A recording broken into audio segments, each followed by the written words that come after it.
I thought they played by far the best brand of total soccer this weekend. But what he's doing in a professional setting has proven that he doesn't need to play for the 19s. We need to see him at the full national team level. If you look at Brandon Vasquez, who's playing for Cincinnati right now, he didn't get his call-ups until, he was in his 20s now. Played in LA, did a really good job for the U.S. this past January. Maybe that's a lesson learned for U.S. soccer. We need to get those investors. We need to get somebody to come in who's got the fashion background, the fashion knowledge. That's right. Who brings those fans. Beaver, Haley, we need you. You got to make it to the MLS. We don't actually say who. We know what our topic is, but we don't say who is in our topic. I have Jaden Shaw down too. No. I have her down too. Now, Grant, here's a little thing. Rewind. Welcome back into Straight from the Pitch. I'm Anna Whitty, joined by Scotty Schweitzer. We had a really eventful MLS past weekend. We had some big wins, we had a ton of goals, and we had some teams getting their first win. Let's start with Atlanta United beating Portland 5-1. We had Charlotte getting their first win of the season, which was huge for them, over Orlando 2-1. And then we had Montreal in a wild game against Philly, winning 3-2. They had their two final goals in the 90th and 98th minute.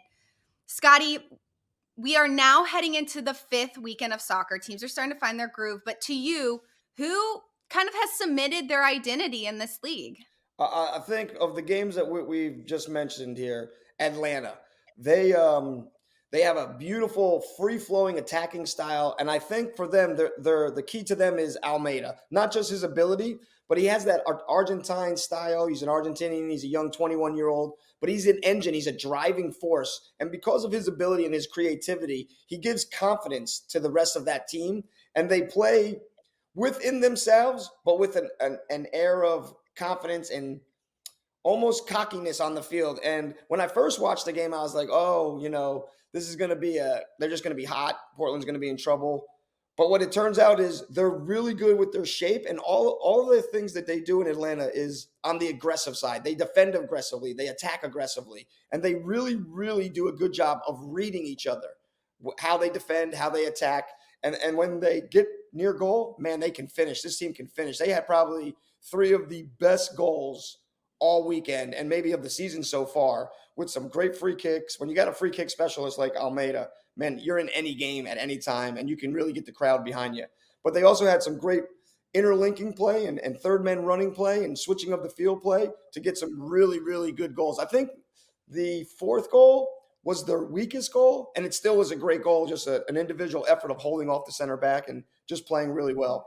Now, on the other hand, Portland is in shambles. I don't know if they're feeling sorry for themselves because of injuries. I don't know what it is. Maybe it's there's a saying in soccer that there's soccer gods, and maybe with the way that organization was run on the men and women's side, they are being punished for something that is out of those players' control, and that's sometimes how it works out. But Portland right now is just, things are not going their way. They get a great goal in the first minute.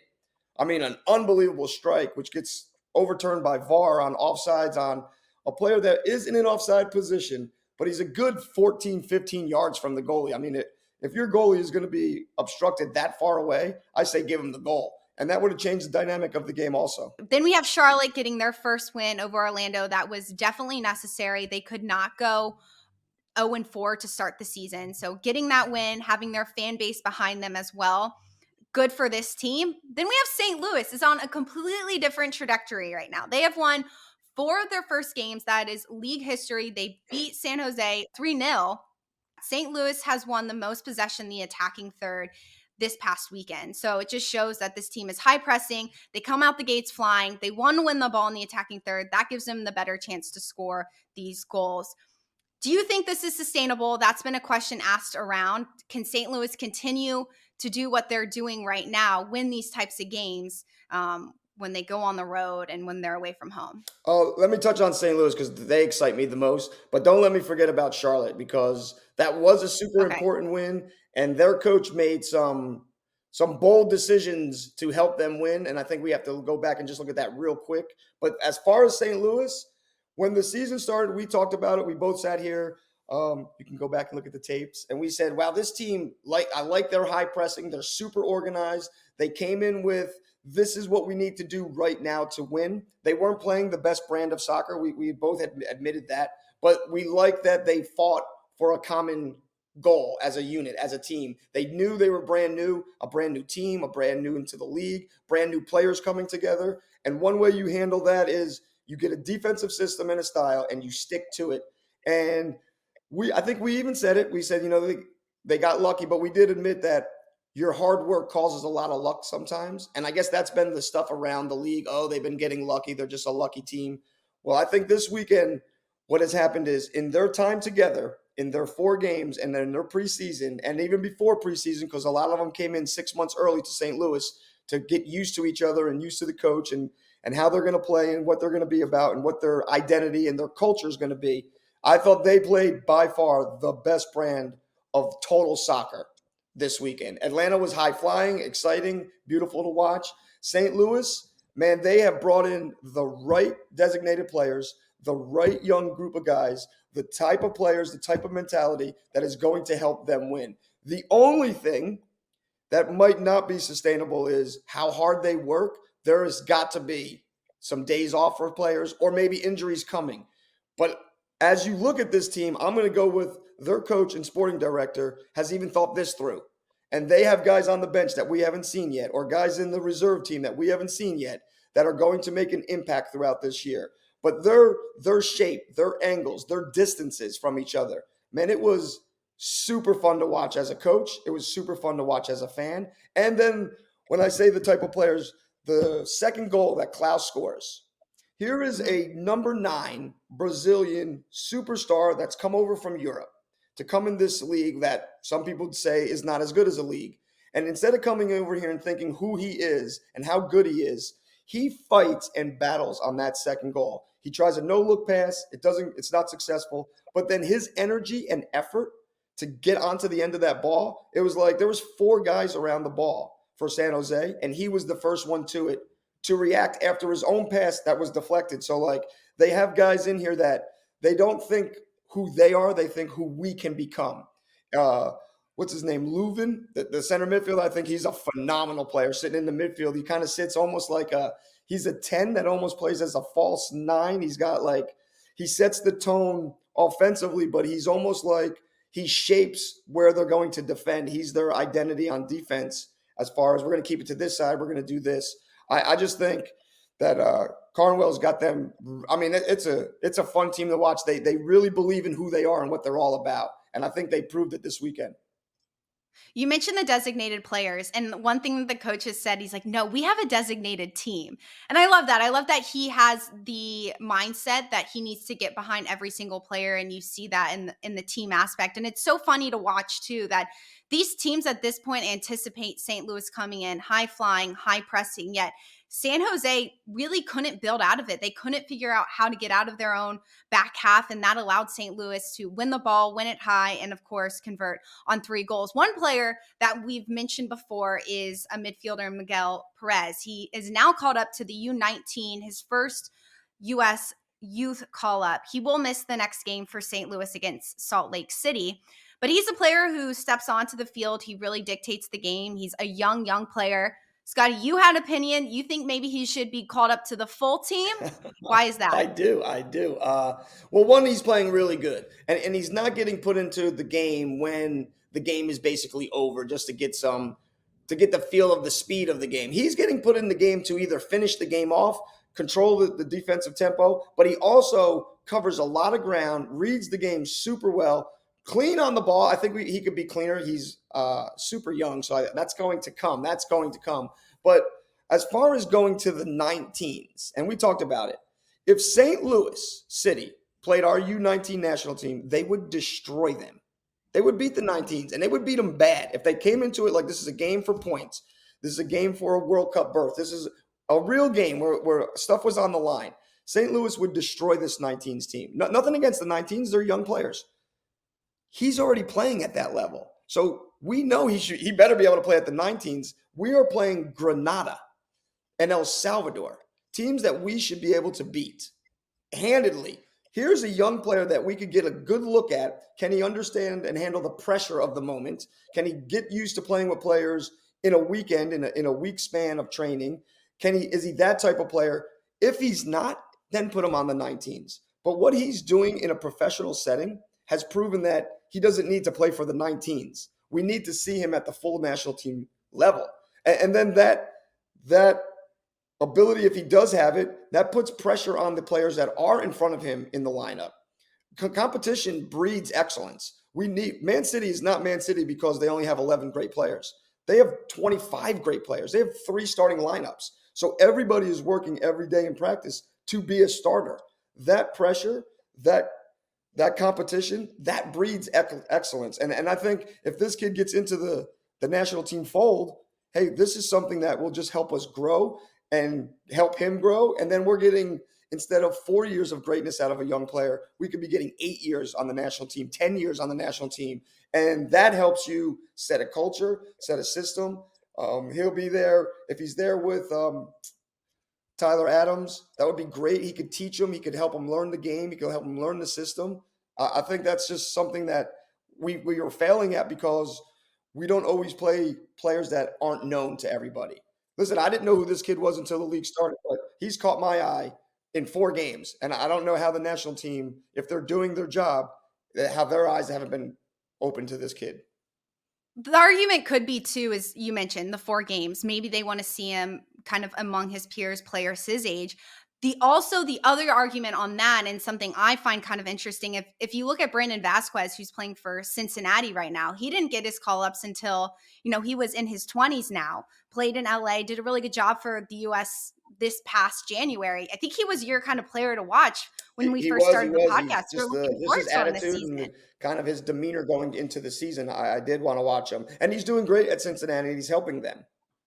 Right. But so then maybe you could see, maybe that's a lesson learned for U.S. soccer. Okay, maybe we didn't give Vasquez the opportunity when he was younger to grow in our system, to get to know the players and play with them. Let's make sure with the next set of U.S. players in the MLS, we kind of give them that opportunity. I don't know if it's a good thing, if it's a bad thing. We'll look and see how he potentially does after this entire season unfolds. If he gets those call-ups, who knows? He saw us a lot. He's only 17 years old, but he's definitely getting it done in St. Louis, and kudos to him for getting a call-up. You wanted to head back to Charlotte, and I will let you I'm local, so I'm getting a lot. Maybe I get some more information than some people out there, unless you're really looking up all the teams. But this week, the Charlotte coach, he first took blame, which he should. As a coach, you should take the blame. But then he did say this is on the players, and we have to own up to it. And he called out some of his top boys and said it's just not the effort. And it wasn't more like they have the skill, they have the ability, they've proven they have had the ability. But they're almost stepping onto the field like if all I got to do is step out there and play. And that's one for one, that's not the game. And number 2, that's definitely not this league. This is a hard, physical, fast-paced league. It's a hard league to play in, and that's been proven by players that have come over and at the end of their careers can't do it. It's usually the younger players that are getting their start and still loving the game and trying to prove themselves that really do well in the MLS setting as far as foreigners. But he made 5 wholesale changes, and he basically brought in a whole bunch of younger players. And the one thing coaches know about younger players is you know what type of effort you're going to get. And that was his biggest complaint after the first 3 games. Now, granted, I think they're sloppy on the ball. They're sloppy off the ball. Their defense isn't real connected. They don't seem to really they don't have an identity, that's for sure. But what they did have this weekend was effort. And now he has that going into the locker room on Monday after the games on the weekend saying, hey, listen, boys, we didn't play the best brand of soccer, but with our effort, we got our first win. Now, if that coach and that game has motivated everybody, that's a fantastic thing. But if this coach is going to have to try to motivate players week in and week out, that gets old real quick. Not only on the coach, but on the players that are listening to it. Because if I'm having to motivate a player, they don't really want to be motivated anyway. So now there's going to be locker room dissension. So if this did what it was supposed to and has gotten guys motivated and say, look, it doesn't matter who's on the field, with the right effort we can play. Now, if our better players have the right energy, have the right attacking mindset of the game and about the team, then we have a chance to win games. And as the weekend proved, nobody is the clear-cut favorite, except you still have to keep your eye on St. Louis and I think Atlanta. And we touched on it real quick earlier before we started. The Atlanta Seattle game was a little bit of a letdown. Here's the two best teams, I think, in the league going at each other. And LAFC, oh yeah, LAFC sorry, Seattle game. LAFC, sorry. They kind of look like, I don't know if they were afraid of each other or they just said, hey, we're both really doing really good. Here, you keep the ball for a while, then we keep the ball for a while. There was just really nothing grabbed my attention from that game. It was just looked like two teams out there trying to kill 90 minutes. Like some of the other games, there was a lot more. The Montreal game had a better energy, a better feeling to it. The Charlotte game, and I understand that these teams needed wins and needed to have a better result, but this is a game where like you're looking forward to it as a fan. And as a fan that doesn't have a dog in the fight, like I'm like, okay, Seattle has their brand of soccer, LA has their. This is going to be a really good matchup. A high pressing, attacking team versus a counterattacking attack. And it was just like it was played like in an area of the field that was not dangerous for anybody. And it didn't grab my attention as a game. And I was a little upset about that as an MLS fan. It didn't give fans, people who aren't fans of soccer, maybe watching that game are like, yeah, this is why I'm not a fan of soccer, because there wasn't any clear-cut favorite. It was a lot of back and forth that we saw in that game. So it wasn't exciting. Maybe there's some complacency on both sides as well. They are happy with where they're at. They didn't feel like they needed to prove anything this early on in the season. Oh, you know what else about that LAFC? Me and my daughter What? both say you cannot wear that green smoke all the way down. So like there had to be a break off. Why? I didn't like the whole same. I thought if they had black shorts on, it would look way better. That's just my opinion. I kind of I thought if they had disagree. like a different color shorts, it was the green smoke top, the green smoke shorts, and the green smoke socks. And it just kind of like you got lost in it. Whereas I think if you had black shorts, that shirt would have popped. Because I mean, I still love that shirt. I mean, that shirt is nice. But I would have been like, if I put that uniform on, I'd be like, what the hell is going on here? I just didn't like the three colors all the same for that color. You don't like the monochrome look? You like the broken up. I do. I like it broken. I think St. Just Louis, with if green? St. Louis did blue shorts with that sweet pink, I think that I would agree look with good. that. And then maybe even white I agree with socks. I think something about the three colors the same right now. And it's not just like I don't like Liverpool's all red, and I love Liverpool and I love the Reds, but I like. Don't we have another? I don't know, like a white shorts with red socks. I think that would be a sweet look. I just right now the three colors are bothering me in soccer.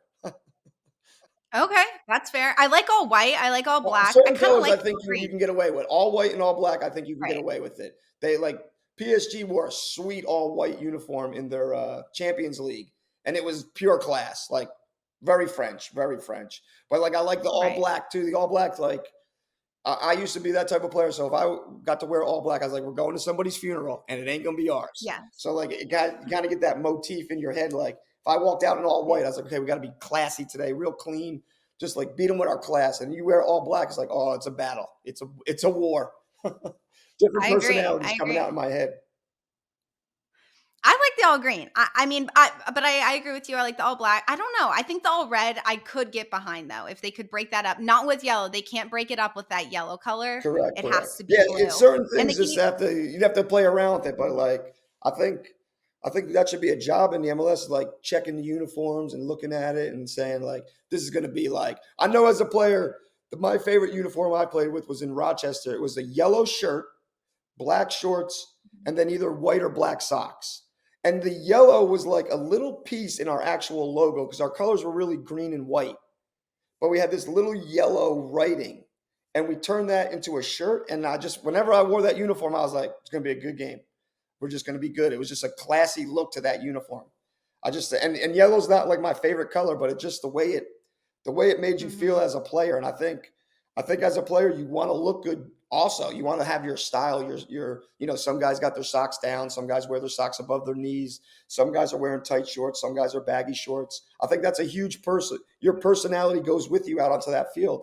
And I was telling a friend of mine, he's asking about stuff. And when I played, and I said, I'm a pretty laid back person outside the field. But when I get onto the field, like it's a generation I grew up in, but you have a different persona goes out there. Like Deion Sanders prime time.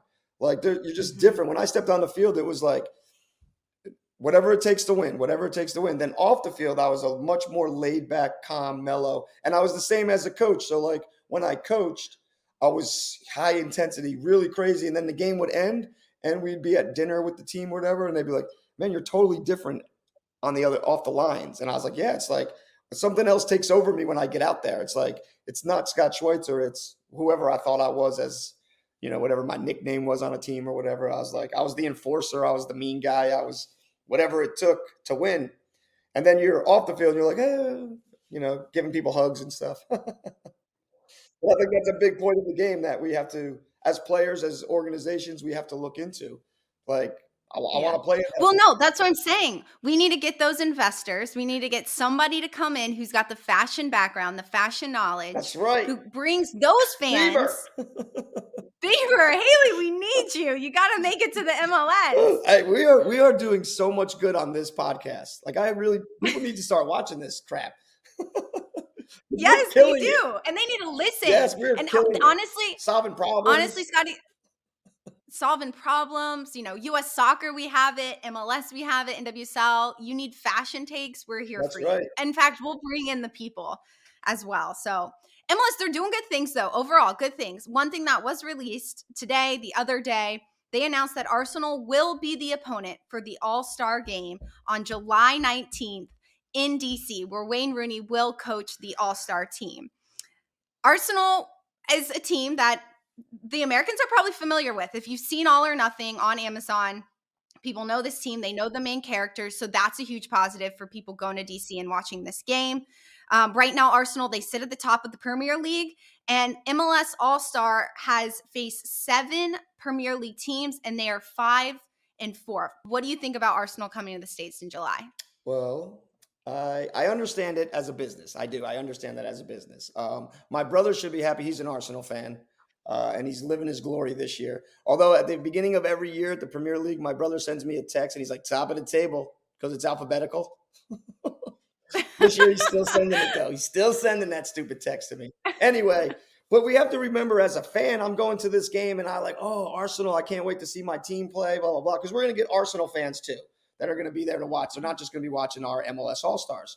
But we're getting a team coming over in their preseason, and we have players who I'm sure coaches are going to be like, yes, congratulations, you made the All-Star team. I hope you only play 5 minutes. Because they don't want their players hurt. They don't want them injured. They want them to get their break. This is a chance for us to get a week off, to let our bodies recover. So we're going to see a team who's going to be making wholesale changes. Both teams really making wholesale changes throughout the game. Is the game going to be able to flow?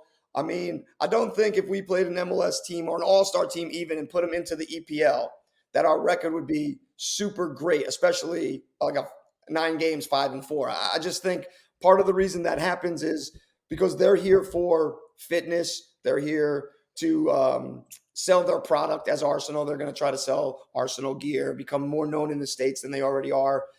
I'm just not a big believer in – I like the All-Star game. Don't get me wrong. I like the All-Star game. But I used to like it when East and West played each other. And they're okay, I know it's going to be not as aggressive and not as fierce of a game, but we can then showcase our talents and our skills. And I think that's a good thing. When you play Arsenal, Arsenal is going to be playing young players trying to earn a spot, or old players just trying to get their legs under them, or some players aren't even going to come because it's their first time to rest because the World Cup was in the summer this year, and the Euros are about to take place again, and there's all kind of games going on. So are we really going to see the best brand? Then we're going to get an MLS group who's saying, hey, if I show good today, maybe I get signed by Arsenal. So they're going to be highly aggressive and into the game, and this is when injuries can happen. And it won't be probably MLS guys. It'll be Arsenal players because they're just not geared up as much as the MLS players are for this game. I remember when we played Bayern in Portland and the game got out of control. Germany had just, I think, won the World Cup, and their Bayern players had come back late, but they came like 2 days before the game was even played to meet up with the team. And then like Schweinsteiger got tackled by somebody. And the coaches, Pep was the coach of Bayern at the time. He got into it with I can never remember the guy's name. Carson, I don't know. But he used to be the Portland coach, and then he was Columbus. Columbus fired him last year. But like it just wasn't like I didn't enjoy watching the game, and I'm a Bayern fan, but it was like I understood Bayern's plea. And then the last thing is I understand that the game is in DC. But Wayne Rooney has not really proven to be the greatest coach of all time. So like why does he get this job? Like right now, Bradley Carnell's the best coach in the MLS. and it's got some time to go, but like I think the coach should be coaching that team who has the best record in the league. At the time of the game, who has the best record, who sits in first place, who plays the best brand of soccer, that should be proven by your record. That coach should be rewarded also for what they've done. And I'm sure those coaches probably like, oh no, thank you. I want to be here. I want Yeah. to get my stuff together. I got some younger guys I want to train. I want to go look at the academies. So I understand it, but like I just think for me, an all-star should be the league versus the league. That's just me personally as a player. I like that. And I also like it, and I'm not exactly sure how the MLS does it, but I like it when the players vote the all-stars. I think that's a lot better. Like when the fans can get on it, like I'm not real good tech savvy, but like if I was, I'm sure I could vote a million times for a player. I don't Mhm. really know how it works out. I remember one year Yao Ming led the NBA in votes because all of China voted for him. That's not the best player in the league, but all of China voted for the guy. So I mean, of course he was the number one voted person. So when it comes to all stars, like that's nice to see. I would rather see Arsenal play Inter Milan, and they're both at the same time of their year, and we get to see young Mhm. players play against young players. It's just a different type of a game that I would rather see than Arsenal versus the All Stars. I like the Mexican All Stars versus the All Stars better than when a team comes in. Arsenal coming in though, money wise, is going to help out the league. Well, Business like I wise, said, it's a I great totally see it as decision. a business decision. Right. And also MLS, July 19th is towards the end of the season. Players are now starting to play in games that count, and the game and the leagues are starting to rear up as they come towards playoffs. So there is that side of some of these all-stars maybe kind of sitting back a little bit. Not every single player, but each player might have their own take on how they want to play. And going into Wayne Rooney, the host of each city, wherever these games are played, the coach of the team in that city is going to coach this all-star team. I'm not saying it's right, I'm not saying it's wrong, but that's just how the league has been doing it, and that's what they're going to do against Arsenal. I do think it's cool. Premier League is so big here in America. I mean, you watch those Premier League game days when people show up and they go out to Miami or Philly or wherever NBC is hosting these events, and fans just show up. They're crazy, and you've got Tottenham fans with Arsenal Or fans with Man as United a City. player, I think it's going to be Yeah, great in the sense that you're going to get a full house in DC.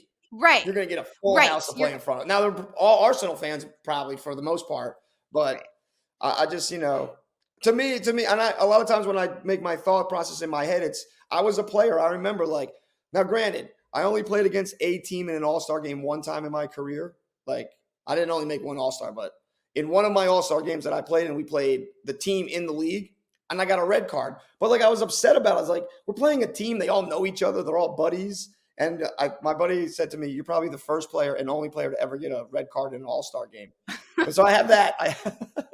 I have that on my resume, which is pretty cool. But it was like I Yeah, always thought it was stupid. Like we're playing this team, like they all know each other, and it was a team in our league, right. so it wasn't like it was their preseason either. Like they were just as fit as us. They actually got an extra game to work on specific things and see players not on video. Like their coach got to see us play live. Like he only got to see me for Sure. 60 minutes, but that's how it played out. An adjustment that could be made though is you look at what NFL does. They do the Pro Bowl the week before the Super Bowl. This past season, they had Eli Manning coaching against Peyton Manning. I love that. I thought that was a great business idea. Also, players have been super vocal. Now they're playing flag football. It's not tackle. They don't want to get injured. Maybe MLS takes this All-Star game Will into the Ferrell. end of November. They go down to Miami and they play. Will Ferrell can coach a team, and we'll bring my guy Sandler. And Bieber's in charge of halftime. Justin Bieber halftime, Haley Bieber selling the That's merch. right. Me and you are just, I Wow, don't we're know. killing We'll this see. league. Let's go Yes, I NWSL. You're love that. next. We're gonna solve all your problems. Yeah. No, we were talking about sporting director for US Soccer. Let's make it Will Ferrell and Adam Sandler, just like a duo. They're Yes. there. They're keeping it light. Yeah, and it's also I Obviously. just read they're gonna change some of the what the general manager and sporting director have to actually do. So they might be able to handle it with Oh, their careers. yes, they've got the money. They know people and they've been around in industry for a long time. So why not? At least for the time I being. agree. We got 3.5 years to solve it. We don't have to solve it today. So with that said, NWSL kicks off this weekend. Saturday, we have 2 games. Sunday, we have 4 games. We've got the Courage taking on Kansas City. We have San Diego taking on Chicago, Washington, OL Reign, Portland versus Orlando, Houston versus Racing, and Angel City against Gotham. Let's start back at the top or wherever you want to start, Scotty. Actually, let's do North Carolina versus Kansas City. Oh, yes. Who awesome. are the 2 players or player or coach or whatever that you want to see make an early impact in this game or this season? Okay, so I'll start with the Courage just because they're local for me and they're here. The Courage is an interesting. I think that they made a lot of changes and wholesale changes. They just recently put out that they signed their, what do they have, 4 draft picks. So they signed all their draft picks. I think it's 4. I'm pretty sure 4 draft picks. All of them got signed. They're a really young looking team to me when I look at them on paper. Very young. That doesn't have anything to do with their maturity or anything, just age-wise young in the league, basically. But when I look at this team, I look at, does Emily Fox get to come over and stamp her identity as a player on this? I think when she was in Racing, that's a team that drafted her. She's been in the league, a couple years now. This is her 3rd year, I think. If I'm not mistaken. Second year. No, you're right. 3rd. So she's a national team. I think she stamped her identity on the national team. That's her position in the back to it's hers. If Crystal Dunn plays back there, she just slots over to the other side. If Crystal Dunn's not playing back there, she comes over to the left side. And I think that's more of a preference, not necessarily the coach makes like she's better here or there. It's just out of necessity, she can play either side. So whoever's going to be better on the other side for that other player, then Fox goes to the other side. But I think the she real quick, I am going to correct us because it is 2 years for Fox. I feel like she's been playing for 50, but it is 2. Okay, keep going. And then you have Denise O'Sullivan, and I think this is her chance to show how good she is, not just as a player, but as a leader. And she's going to have to be the engine of this team. And I think she can do it. I remember when the Courage was winning everything and they had, that other coach who I don't want to talk about. But she didn't get much of the headlines. It was Dabinia. It was Mewis. It was Lynn Williams. It was anybody. It was Ursig. It was everybody.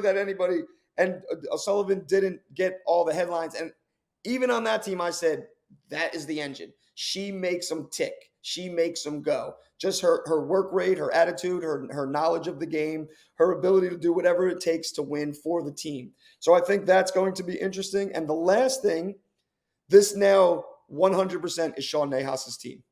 This is his team now. No players are really on this team that he didn't want, that he basically, in a sense, didn't bring in. Even if they were here before, he's re-signed them. He said, this is what we're building. I'm going to mold this team into this direction. So I would like to see how he does that and how he plays that out. And again, he's got some younger players now, and he doesn't have a lot of older players, I don't feel. And who's he going to lead on for that leadership? Because the leadership has to come a lot of times from players too, because they know it's going to come from us as coaches. So it means a lot when it comes from a player that's the leader. So I think that's an interesting dynamic for the Courage. As far as the Kansas City Current, they have like a whole bunch of different players, new players, old players. I just want to see how this team comes together with the Hamiltons and the Hallie Macy and the Hannah Glass. And I don't know how to say Morgan's new name. I always knew her as Morgan Bryan. Yeah. So I think some of these older players that have been in the league, not necessarily on this team, but are they going to be able to mold themselves into their own identity that fits this league?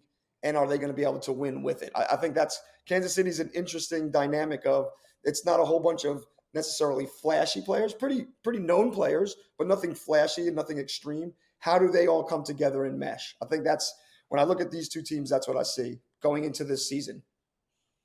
With the Courage, I won't beat a dead horse because Denise O'Sullivan was my player to watch as well. She got the number 10. She is number 10. So she is in that role as a captain, as a leader. We've never seen her step into that role. She's always had players around her who are a bit more vocal, like Sam Mewis, Lynn Williams when she was there, even Crystal Dunn, and even Dabinia in some ways was a bigger leader on the field, just vocally and the way she expressed her emotions. So it'll be interesting to see how O'Sullivan kind of takes that leadership on her shoulders, because there aren't as many numbers there who have experience in the league. So her playing in that midfield, the way she distributes the ball, I assume that kind of the Courage have some more athletic players. They have always kind of played a little bit more Mhm. athletically and like to get forward. So how O'Sullivan kind of handles the leadership aspect, but also being the number one player in the midfield like she always has been for this team. For Kansas City, of course, Dabinia is there. Outside of Dabinia, you have Vanessa DiBernardo, Morgan Gautrat, and Lola Bonta. Lola Bonta has been a huge player for Kansas City. She's a big player. She's kind of their big personality player. But when you add DiBernardo, who played every game for Chicago last season, Morgan Gautrat, she got healthy towards the end of last season. How will those three players mold together to get it to Hamilton and Cece Kaiser up top, which has been the way Matt Potter likes to play? He likes to get it to their feet, allow them to run, and Lola Bonta runs up. DiBernardo and Gautrat are more defensive than Labonta. I'm excited to see how Kansas City plays against North Carolina in the midfield specifically this Yeah, I weekend. totally agree. Like everything you're touching on, it's just this team has. When you look at them, you're like they could be great, or they could not mesh, and that's what Right. I'm really interested to see how it all plays out this year with them. We've seen a lot of movement just across the league in general Yeah, this season. across So the I'm board. excited just to see how it all plays out. I mean, San Diego is a little bit more consistent. They're a team that they didn't have a ton of changes this season. Obviously, Alex Morgan's their big player, the player they're going to try and score goals for them like they have been. But they have Jaden Shaw. She started 4 games and had 3 goals last season for the Wave. She is a huge player up top for them. And I'm excited to see how she plays more games, starts out the season, plays next to Morgan, plays with Turnbow in the midfield. That could be an exciting number to have in there. I'm gonna tell Did you you want to what add to Shaw? we w- to the fans that watch us, we don't actually say who. We know what our topic is, but we don't say who is in our topic. I have Jaden Shaw down No. too. I have her down too. Now, granted, here's a little thing Great for you. lines. She was supposed to go to Carolina.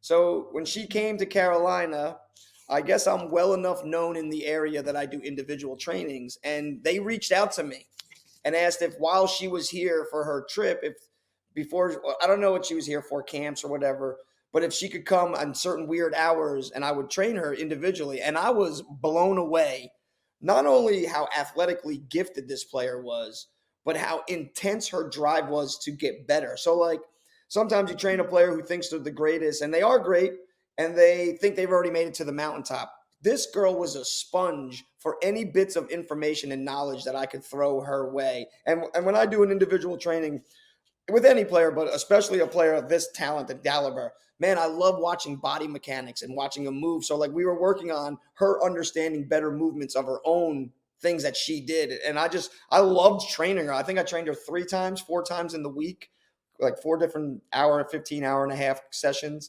And when she left and she hadn't known she was going to pro, she was like, when I come back to Carolina, can I continue to do trainings? And I was like, yeah, you clear it with those boys over at Carolina. I got no problem. I love training players. But I watched her when she signed last year. I was really interesting to see. And I think this is a year, and it doesn't even have to be such a breakout season, but this could be a breakout season for this player who's also a young player who's super talented. And it's not just about, well, I'm the biggest, strongest, fastest. That's why I'm Mm-mm. good. And she took a risk of not going to college and going straight to the pros to better herself and better the game, basically. And that's a player that I really like to see what she does this year. Before we head on to Chicago, just to add to Shaw, you mentioned that she's athletically gifted. She gets forward easily. She's so good up front. She's being coached by Casey Stoney, who comes over from England, and she loves the tactical, technical side of the game. Having a coach coaching a player this young who's so gifted athletically, and what you said, Scotty, her being so good at absorbing the game, I think just her being on this team, playing next to Morgan and playing for Stoney could positively impact her game, and her ceiling could be super high, and we could just be now starting to witness the next great thing in the I agree. States. And I think you're right. Casey Stoney is going to be great for her. I went to a game last year with my daughter, and it just happened to be San Diego versus the Courage. And after the game was over, San Diego had won. I think Alex Morgan had scored the game winner. But what I thought was amazing was Casey Stoney then went with all the players that didn't play and she did the after game workout. Like, she was a part of it. Usually it's like you get the strength and conditioning coach goes and does it, and the head coach goes and celebrates and does their interviews. She wasn't. She wanted to be a part of that. It was a passing drill. It was a fitness drill. She was a part of every single aspect of it. And I said to my daughter, that's a coach that I want to play for. I want to play in the game. The cards didn't go my way. I didn't get to get in the game, but the coach is then, she wants to see what's my effort like after the game? What's my attitude like after the game? And I'm still, even though I didn't play in this session right here, I'm still working my way to getting a chance in the lineup. And when a coach does that, you want to play for them. They're putting in as many hours as I'm putting in. They care and are invested as me, and they're invested in me. And that's a coach that I think San Diego is going to just keep making strides this year as they did last year because of who they have running the show. You've told me that story before about Stoney kind of coaching her players who the cards didn't play out. I've been that player a lot where I didn't get an opportunity to step on the pitch, and I was always post-game running. If you don't play 45 minutes or more, you're always doing extra fitness either right after the game or the next day. And having a coach be there and support you as a player, it makes you want to run hard. It makes you want That's to right. be better because you have someone there supporting you and who sees you, who acknowledges that you're there and that you exist. And that just even off the field, that helps a team be good together. And that's what Correct. maybe we're seeing in St. Louis right now, or is a team and a side that plays well together as a whole. And I like that you pointed that piece out, because that is something maybe we don't talk much about in the game. It's just, as a whole, it's a game, it's a team sport, and how important that is in soccer. So yeah, I like that story. Chicago, that's our next one. Tierna Davidson is back. She's not my player to watch. My player to watch is Tatum Milazzo, because she played every minute for Chicago last season. She will now be playing next to Tierna Davidson, and Chicago played in that 3-back a lot last season, even though Kayla Sharples got injured, tore ACL. Tatum Milazzo, she was back there. She was steady. She played well. She comes out of South Carolina, and she may not be the best player in the team, but she's consistent on that back line for them. And that's what really stood out to me last year for the Red Stars. And her ceiling could be even higher playing next to Davidson, because she plays in that outside back role. Having Davidson there can allow her to get forward a little bit more often and help Chicago in the attack, especially since their midfield has been broken up a little Yeah. bit because of the current. My player is Tierna Davidson. I knew it. And there's really only one reason I want to watch this girl play. And you know the reason, because I need Sam Coffey on the national team. So if Davidson is back, we can go to that back three.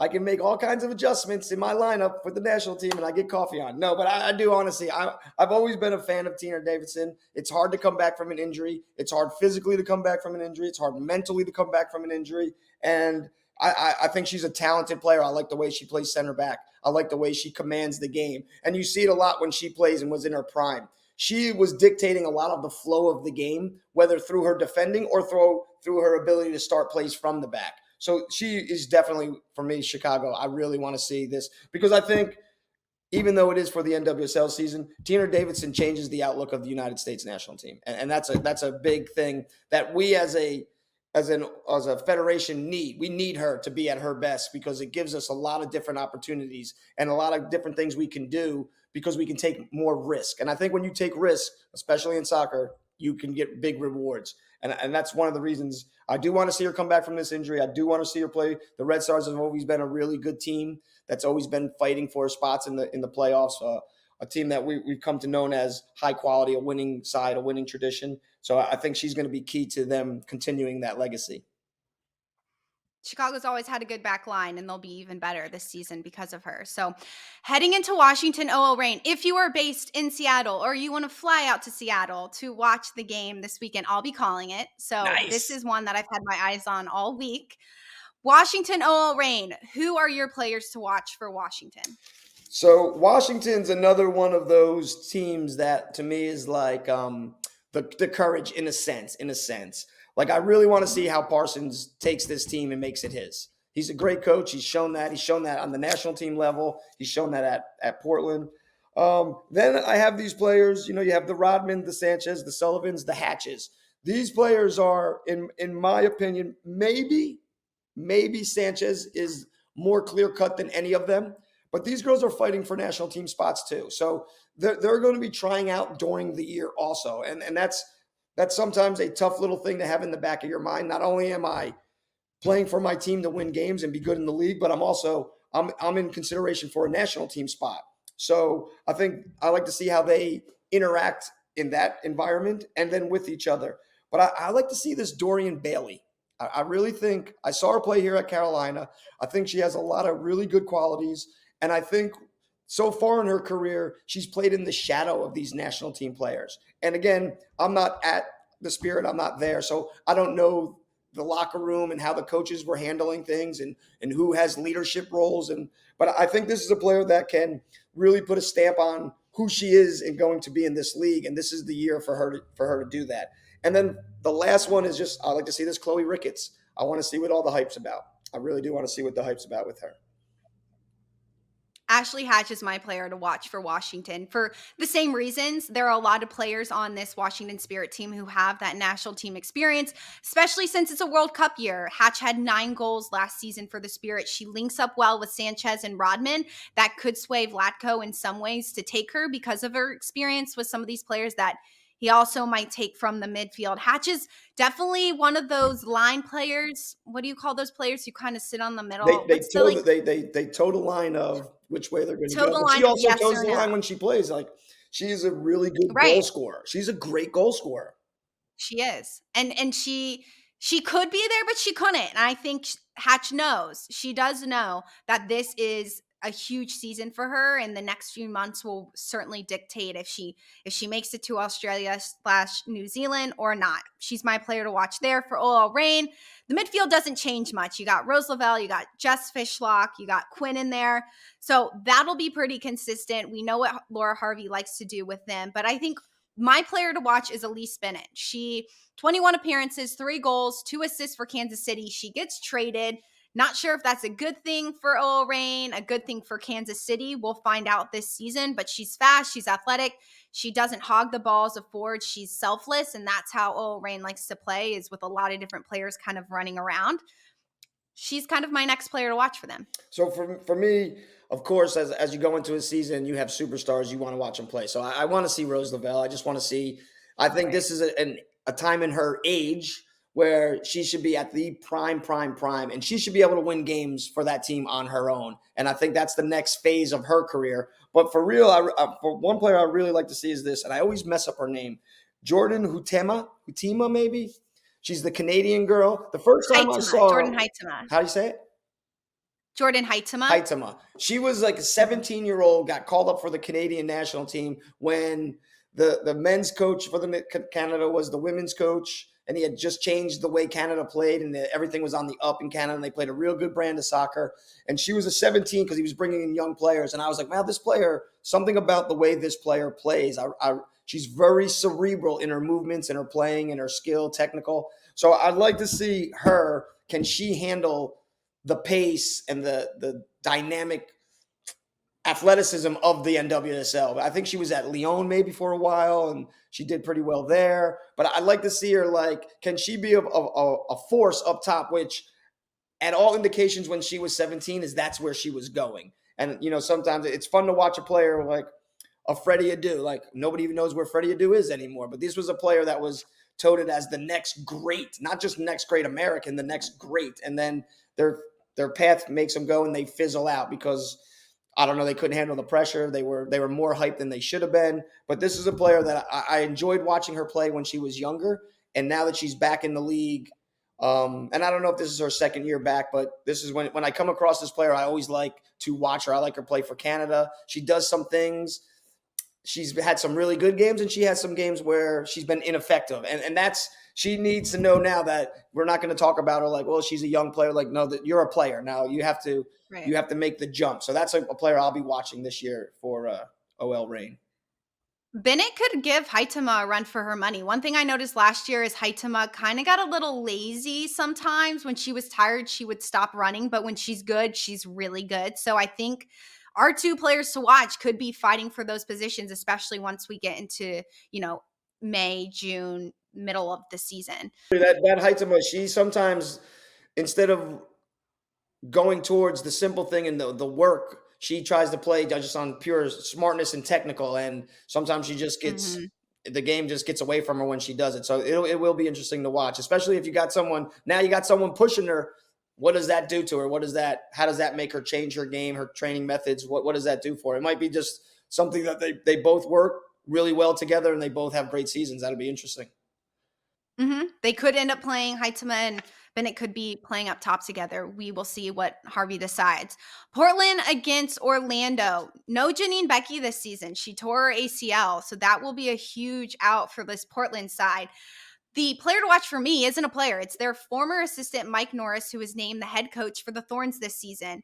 The team was very keen on telling LeBlanc, we don't want a huge change. We don't want this whole thing to blow up in our face. We want to keep things pretty consistent. He had one season this past season in 2022 with the team. He brings continuity. He coached for the Canadian soccer throughout 8 seasons. He's been with Canada Soccer before he came to the NWSL, and he likes the technical side of things. You know, Portland has always had consistent coaches, really good coaches who have strong principles and strong ways of how they want things to play out. Obviously, Norris knows how Rand Wilkinson played last year since he coached underneath her. The question will be, does Norris decide to make big changes, or will he keep what's there and to just add, little things here and there? So I think this game will be really fun to watch just to see how he lines these players up. And of course, Sam Coffey's on the team. I got to say her name because we got to say her name in every episode. You have right? to. we should do another podcast. It's called Coffee with Coffee, and just see what she's doing that day. Just see what she's doing. What'd you do? Just every day. What'd you do today? Every day. Yeah, what are you doing? No, guys, listening, we'll get Sam Coffey on. We need to wait until the NWSL season starts. Get her to tune in, then we'll get her. Yes. For me, Portland agreed. Again, I think, how does this coach handle? Because it's a hard thing coming into a winning environment, a winning tradition, and not just 1 year, but you just won last year. So now you're taking over a championship side. So a lot of these players have proven they can do it. The coach last year proved that you can do it with these players. But for me, one is Sophia Smith. Can you have another season like that? Like, that's not easy. But that's the goal. So can she do that again? And then I'm going to save her for last because I want to. But then also Olivia Moultrie. She's another player. You are not a little girl anymore. And even if you're young, you've been in the league long enough. You've been in situations long enough. And I'm a fan of Moultrie. I like the way she plays. I like her style of soccer.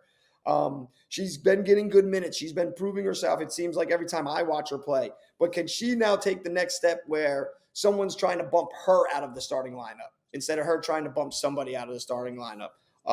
And again, like, for me, Moultrie, and here's my last player to watch, Moultrie and Coffey's styles fit together, it seems like to me.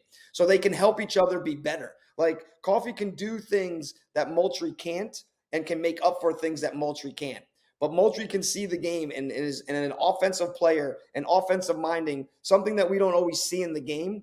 And to know that you have Sam Coffey next to you to make up for any mistakes that you have gives you more freedom, which allows you to play even more at a high tempo and a high risk rate, which always, to me, comes out with a lot of times with rewards. So seeing that dynamic, I would like to see. And obviously, Coffey, just because we think so highly of her on this show and we think of that position so emphatically to making great teams even better.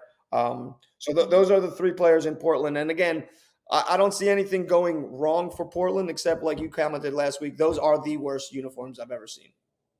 Jeez, they remind me of, what was his name? Ed Hardy. I think that was when I was growing up. Ed Hardy was like a big, like, tattoo kind of guy, and he made a clothing line that was just like all bedazzled and everything. That's what it reminds me of, like, that uniform. But again, maybe the soccer gods are saying they're taking care. They're mad at Portland for what has transpired there. So hopefully it doesn't affect the Thorns.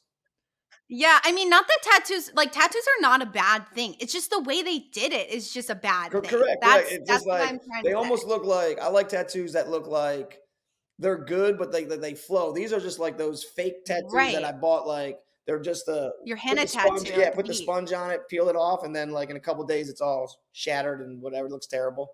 But I agree, those uniforms, and it's too bad because they're such good colors. Right. The colors go really good together, and then they threw in everything. I don't know. They threw the kitchen sink at that uniform. Literally. I totally agree with you. That is terrible. Come on, Portland. Yes. Come on, and we don't say that I know. much. So I used that to love. I like Portland's their whole thing. I like the roses. I like the thorns. I like everything. And then that uniform came along. Maybe they won't wear it that much. They got fingers a good crossed on fan that base. Maybe one. if they boycott, Yes, they get a yes. lot done there in Portland. Those fans get a lot taken care of. So maybe they should boycott. I'm going to call somebody I Honestly, know in don't buy the Portland. uniforms, Thorns fans. Don't buy them. Don't buy And that's those how we'll get it. uniforms. Orlando. There were 4 forwards on their roster that I've never really seen before, but the one player who's going to be consistent, kind of like the Courage with O'Sullivan with Orlando, they have Marta, who's back from her ACL injury last season. Just excited to see her, excited to see what Seb Hines does with this side. He's not new to the team, but now it's really his team. He's not the interim head coach anymore. So how is he going to take some of these young players and make them good? We've heard that these players and this team looks really good. And with Marta on the team, I think it helps from a leadership standpoint, but it'll be interesting to see how Orlando changes things up because they have to. I mean, they were so bad last year that a lot of changes need to be made, and I think it's a good thing. I agree. Looking at this team, you're thinking, okay, what can Marta and Adriana do? How can they lead this group? Because I think they said we were so bad last year, we can't be worse. Because you're right. There's a lot of players I'm like, I don't even know who you players are. And that's not a bad thing in soccer. Sometimes that's exactly what you need. But they blew the whole thing up and they started from scratch almost. And it'll be interesting to see how the whole thing comes together because it's hard to start a new team. It's hard to go it's hard on these players that have been there and okay, a culture was set, good or bad. They're in this way. I tell young players all the time, winning and losing is a habit. It's habits. So maybe that's what they needed. Maybe they needed to get rid of so many people and bring in different habits in order to get back into winning ways. Because really, when you look at this team, I don't know. I have no idea what's going to go onto the field. But from all accounts, they're playing real well. So it's interesting to see how this team goes forward. Right. It should be fun and interesting. And I like that we have one kind of oddball. We're not sure what's going to happen, Right. but we'll see starting this weekend. Houston against Racing this weekend. Deanna Ordonez had 11 goals for the Courage last year, and she said she wanted to be closer to family, so that's why she's with the Dash this season. I'm excited to see how she does on this team next to Ebony Salmon, who's a phenomenal goal scorer herself. How does Ordonez kind of fit into this Dash system with even Shea Groom in the midfield? A team that kind of struggled last season as well. So Ordonez is my player to watch. How is she going to come in and really affect this team? I think she can because the Dash are in such a vulnerable spot in their growth and where they're at just within the league that they do need some shakeup. They do need a big identity player. Salmon started to do that towards the end of the season last year, but Ordonez does have that opportunity this year. So I agree. I have Ordonez too as my player. I have two players, and part of it is I think sometimes because I've seen them so much, but I have two old Courage players on my list. So Ordonez because the last time we had a rookie do what she did, her name was Ashley Hatch, and we know where she's at now. And we did the same thing. We traded her away right after her rookie year. And I think Hatch won the Rookie of the Year and was traded away. Ordonez, in my opinion, and I understand it was Germa, right? Was the Rookie of the Year, Defender of the Year last year. yes. I thought if you're going to give her Defender of the Year, you didn't have to give her Rookie of the Year too. That kind of covered itself. If you were the Defender of the Year, you're also the Rookie of the Year. But Ordonez, for what we need to celebrate in America, and this is coming from a defender, is goals. And what she did as a rookie, scoring all those goals. And really, not single-handedly, but as far as on the stats, she got Carolina that close to those playoffs. She was scoring game after game after game and getting braces and not just one goal. Or if she did get one goal, it was a huge goal. It was the game-winning goal. So it'll be interesting to see her. And then Havana Salone, who was here, she was a midfielder. She had a really bad injury. I'm not exactly. I think it was her knee. She hurt her knee. But when she was playing for us, she is a highly intelligent midfield player that can play multiple roles in the midfield. And I thought one of the reasons we were bad early last year at the Courage were bad early last year is because she was hurt and they weren't expecting it. And they never really got their midfield set without her. So those are the two players that I like to see how they do in Houston. And then lastly, and she's not there, but Rachel Daly was the identity of this team. Her effort, her hard work. She's a forward that's scoring goals for Houston and then goes and plays for England, and she's a right back. This was a player that had both sides of the ball, and her tenacity and desire to win, I thought a lot of times drove this great Houston. I thought Houston was fun to watch for me last year until Daly decides to be done playing and leaves. But how are they going to replace not just her as a player, but that leadership, that quality, that compassion for the game, and that's going to be a hard person to replace, in my opinion. I agree with losing Daly is hard. Shea Groom kind of has the personality where she's tenacious and she gets stuck in. She gets a lot of yellow cards. She finds herself in dangerous spots, but there needs to be more of people rallying behind her. If they're going to play dirty as a whole, they need more players to kind of get in behind it.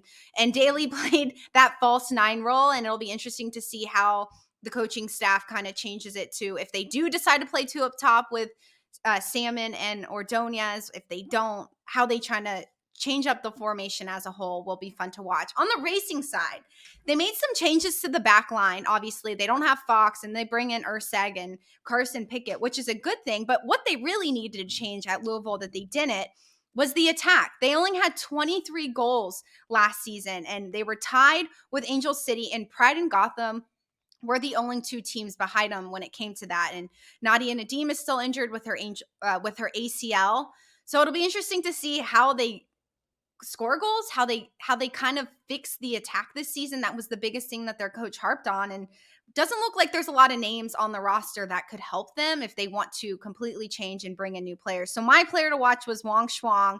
She played in 4 games last season. She was a good connector. She was good getting the ball from Hal and from Savannah DeMello up into the attack. And sometimes she had really good opportunities kind of playing that 10 role herself. So now that she's going to get more time with this team and be with Racing a little bit longer, how can she affect the team as a whole? They also don't have an identity at Racing, so I think that's the big question mark. How are they going to identify themselves kind of as a younger team, bringing in some older players? For me, Racing has just as many question marks around them as does Orlando right now. I agree. I agree with you. They fought hard to get goals. It was a struggle for them to Yes. get goals last year. So I think they needed to make changes. And to be honest, I think they almost went the safe route and made changes in the back. And I hopefully I'm wrong, but this looks like a coach who made changes and said, well, if we don't give up a goal, we can't lose. But now, are you defending the entire game and you have trouble? So for me, the players to watch are Carson Pickett, because we know what she brings. She brought it in Orlando, and she brought it with the courage. I don't think there's any questions. She is a leader completely based on what she does on the field, how she plays. She's not a vocal leader. Didn't seem like that from the stands. But Abby Ursig is. She's a veteran player. I think she has some liabilities, but what she brings as a leader and her reading ability of the game is unmatched, I think. And I think we saw that when she was at New Zealand. She was, with the Western New York Flash. She was with the Courage. If she sees something wrong, you're going to be sure to hear about it. She lets it out. So as far as a player playing with this type of player, when she sees injustices, she speaks on them. And I like that as a teammate. And then the last one is Hal. So you have this back line plus this 6 who, if they can get things right, will take a little pressure off the forwards, knowing one goal is enough. And it takes a little bit of that pressure off, and then you're getting more goals. But it does look like he tried to secure the back so they could give up less goals, so they needed even less goals. But that's where I'm looking at. Can Abby Ursig bring her winning mentality, her leadership, and she starts to form this Racing Louisville team? Because you're right, up top, there's nothing that I'm scared of as an opponent. I know I can handle their front line. Now, can I get a goal? Can I get the game and get them on the back foot and I'm on the front foot? So it'll be interesting to see how this back line with Hal sitting right in front of them, almost like her senior year at Florida State. She played a much deeper lying role for Florida State that year, I thought, than normally. And it got them all the way to the finals. I think they might have even won. I think they won her senior year. But is that the mentality that Racing is going to go into? Like, we're gonna fight, we're gonna defend, and hopefully we're gonna get a goal. Because from the changes they made, that's what it looks like. And that's even getting rid of Fox, who was much more of an attacking outside back. Maybe that was too risky. I don't know. Again, like I always say, we're not in the locker room, but it sure does seem like they secured their back to give up way less goals. And if it doesn't work out, they're going to be in trouble this year, I think.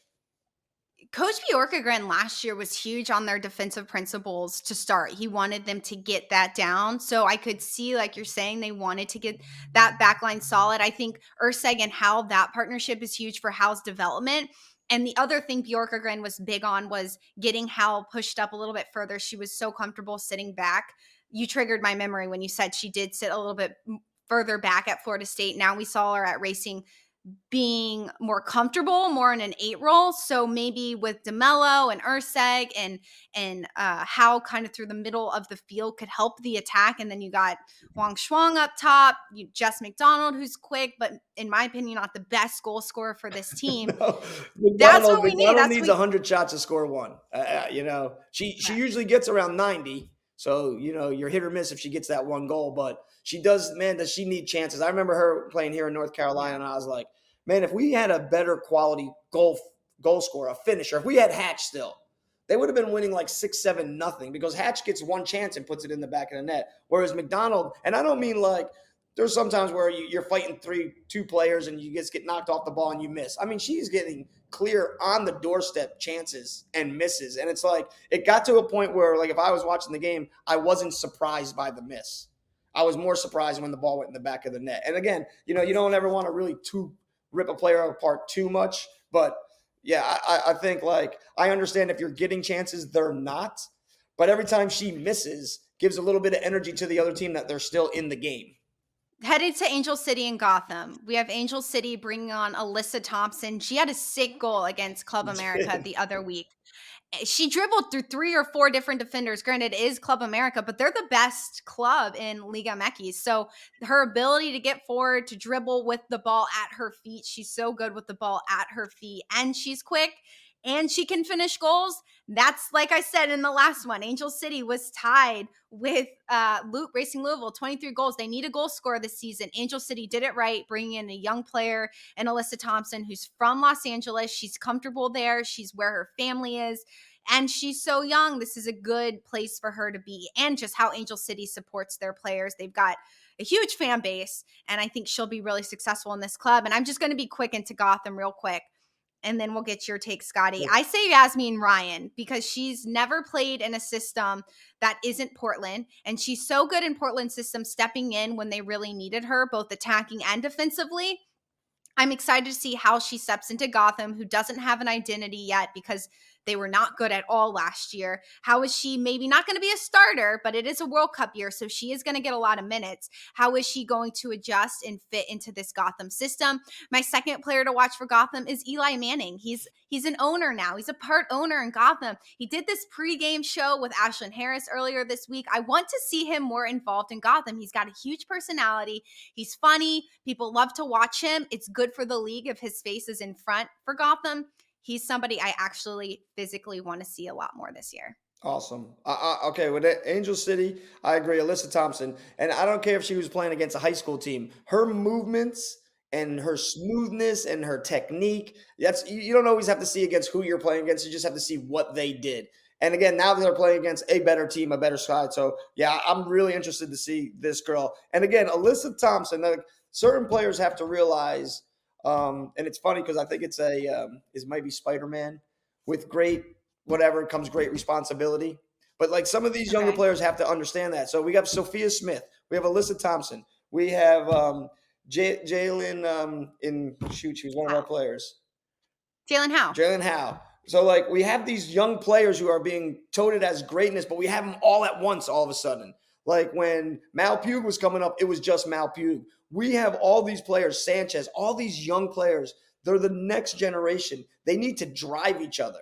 So if Alyssa Thompson is amazing on Saturday, then on Sunday, these other players have to be amazing. They have somebody like, if LeBron back in the day scored 50, Carmelo scored 51 the next day. I think this is really good for the league, and it's really good for us as a nation, as players. So I'm real interested to see how much they let her go and let her be free and how much she can do in the league. The other player, I have 2 more, is Kristen Press. And I understand she's injured and hurt, but can she help teach this young player? Because she was in this predicament back in the day. She was one of these players. Can she give her some leadership and some guidance? And in that leadership and guidance, you might be giving her your spot. But that's the beauty of the game. When you're in it for the benefit of the game, and if Kristen Press can be in it for the benefit of the game, this Alyssa Thompson can benefit so much from a player like Kristen Press and what her journey has been and what she's been through. So I think that's amazing. Last for LA is Merritt Mathis. I think this girl was Mary Mathias. Matthias, sorry. I think she was underused and underthought of at Carolina. And I think she has the ability, because I watched her train in our facility, she has the ability to play a multiple positions. She was always used in the back, maybe that she was comfortable, but I've even talked to her and asked her, but I think she could play a 6 role if need be. She can get into different positions and change the dynamic of a team. She has a quality shot, and she reads the game. And she's another leadership older player that I think is really good for a team to have. And she's another player that no matter what's going on, she's going to show up and work, whether she's on the bench, whether she's having problems in her personal life. This is a player that when she steps across the line, the only thing that matters is the team. So it'll be interesting to see how she transitions to Angel City and how they play. For Gotham, I really want Gotham to do good because I'm a huge Batman fan. He's my favorite superhero. And I always tell people, do you know Batman's superpower? He's rich. No, He's got rich. I was going to say he's got money. Yeah, Batman's the only superhero that doesn't have any superpower. So I think that's a great thing. I love Batman. I love New York City. But for me, Allie Long is the key. Can we get an Allie Long that is back to the ability and style that she was at one time? If she does, that changes what Gotham City can be.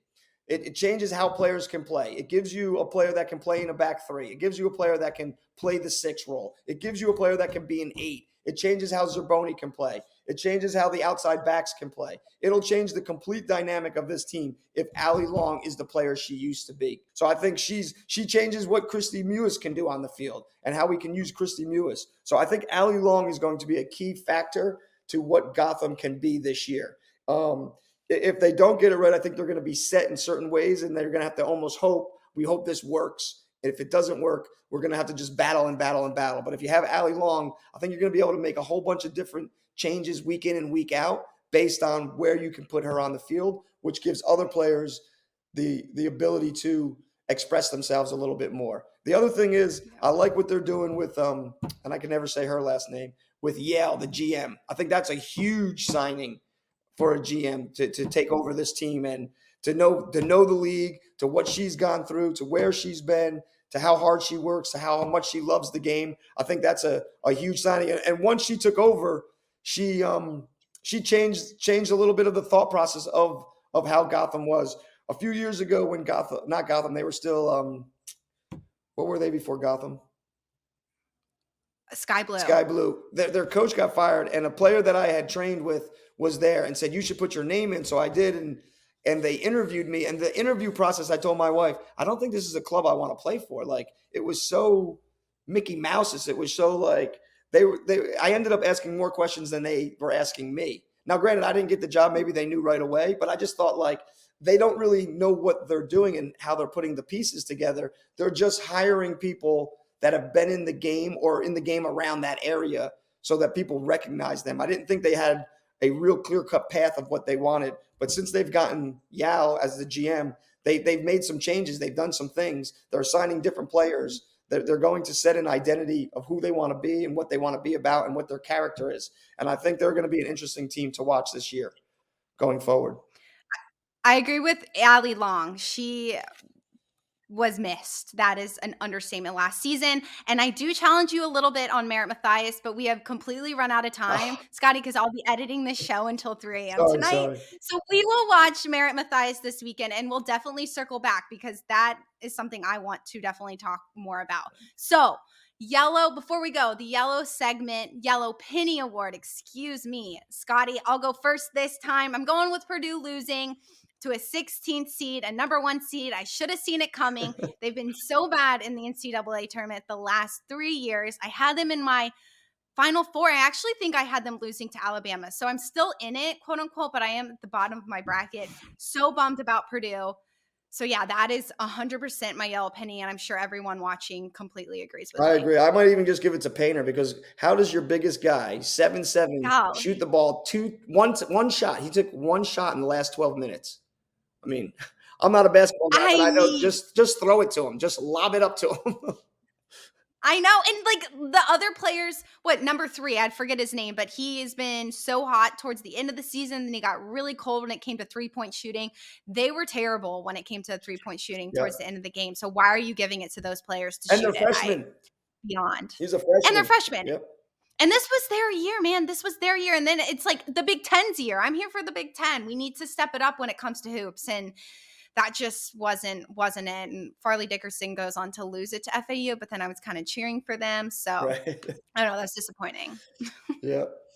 But we'll get some good things out Okay, of it. Gord. Patino's going to St. John's. The other guy from Providence now is going to Georgetown. So we'll get some shakeup from it all. Maybe it'll work out. Yeah, Yeah. we'll see. I was I hoping don't Patino know. to state, but Well, didn't happen. who was the team? I want to say it was Kansas, or no, it wasn't Kansas. There was a team a few years ago where they lost it. They were first seed. They lost in the Virginia. first round, then they won the championship. It Was was it Virginia? And that's what they said when Okay. Virginia lost again this year. They said, well, now that's just proving that the championship was a fluke. They're not built for the Dang. NCAA. That one was a fluke. Losing is I the mean, real who thing. is though? They're based on defense, so that like the Yeah. game's going to be close no matter what. So my yellow jersey is the U.S. Soccer Federation. It's getting ridiculous. Okay, I've thought about it. Berhalter is 100% cleared. Okay. Were you going, if this never came out, if nothing ever came out, if the Rangers never did anything, did he do what he was supposed to? Were you happy with his job at the World Cup? If the answer is yes, you would have rehired him. If the answer is no, then fire him. Okay, his contract ran out and it was during the Reina saga. Okay, well, that's all over. Berhalter's been cleared. So either you want him as your coach or you don't. Don't say he's in the running. If he's in the running, he should be the coach. If he's not in the running, let's get it done. Let's be done with it. And now, like again, we're playing Grenada. We're playing El Salvador. And it's 3.5 years. We need to know who is our coach. We need to know what style we're going to play, because if it's not Berhalter, then it might be something completely different. So, like, again, we're bringing in these players, and, like, I really have no desire, because to me it's not – unless Hudson's the coach. Unless you make Hudson the coach, then – but, like, what am I watching for? Because is this going to be the team that's going to the World Cup? Thierry Henry's thrown his name in the hat.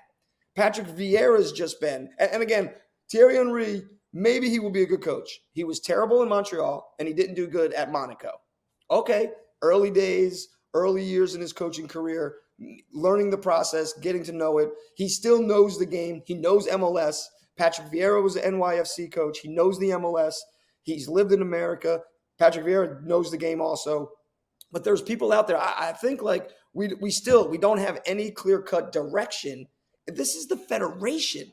This is the World Cup. This is our national team. Like, to me, it's unacceptable. It's unacceptable. The way it's being run, the way it's being taken care of, the information that's being put out there. Like, you want us to be fans. You want us to follow you. You want us to buy the hats. You want us to buy the jersey. But, like, you're running a terrible program. And then when we do bad, it's the player's fault.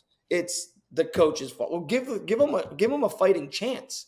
Give somebody the chance to be great at it, to put their stamp on it. And we're not doing that. And to me, I can't understand. There is no way another country would be going through this. They would have a coach. I can't see it. I can't think of one country that would. Canada. I mean, they're going. Canada, until the recent stuff, I had a lot of respect for Canada. They get a coach. They hire a coach to run the women's side. And they say, do what you got to do. We should be better than this. Fix the women's side. And he fixes it, and he makes it amazing. And Canada's a great team. And what does Canada do?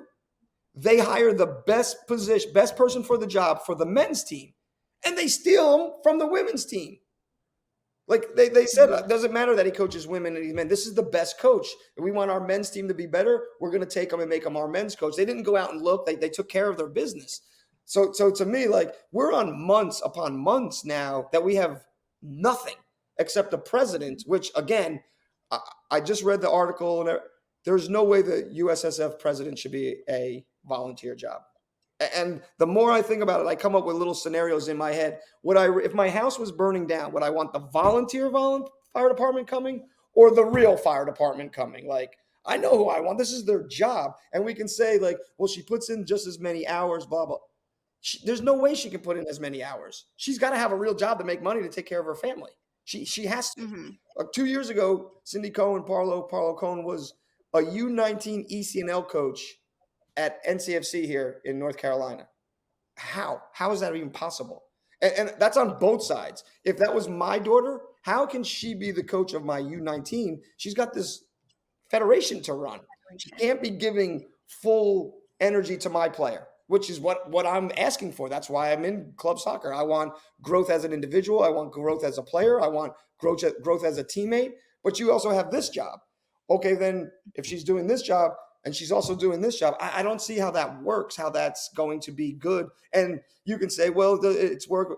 It's not working. We don't have a sporting director. We don't have a GM. We do not have a coach. We have parents that are calling our staff to get their players. Like, it's not working. A volunteer job is not working for the U.S. We should be better than we are. We should be thought of in a better regard. It's not Ted Lasso that does it to us. It's our own undoing that does this to us in the world of soccer. And for that, they get my yellow jersey. Sorry about the rant. We might need a rant day too. I was gonna say, I'm now gonna be up till 3:38 tonight, but that's Sorry. Okay.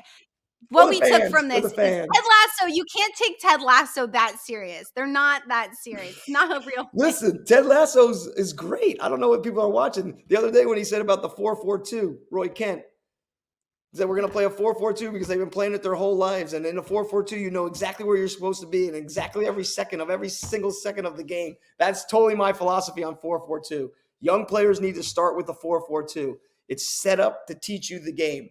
Then once you understand the game, then we can dive out into these different formations. But he basically saying we're going to coach a youth team because they're morons on this team. But I just think, yeah, people are taking this Ted Lasso for more than for what it is. It's just good, funny stuff about soccer.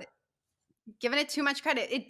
Ted Lasso did bleed into Penn State basketball. I saw a believe sign on the board against Texas. They had it up behind them. I think it is. I didn't hear back from my old strength coach, Greg Miskinnis. I think he brought it.